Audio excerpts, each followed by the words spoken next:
What is endowment fund?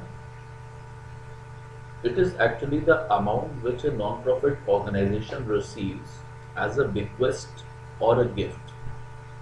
Now the point comes when the amount is received, there is an entry in which cash account needs to be debited.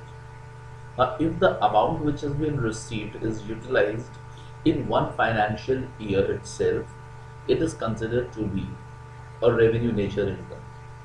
But if that amount received is utilized in numerous years, then it is considered to be a capital nature income.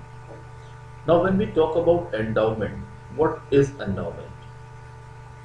It is actually the amount which the NPOs receive as a gift. But there is a condition with that gift that the amount which has been given to you, that amount will not be used by you for certain period of time, let us say 10 years. That amount will be deposited by the NPOs in some fixed deposit or any other investment, and the earning which is coming from that investment in the form of interest, only that amount of interest will be used for any specific reason.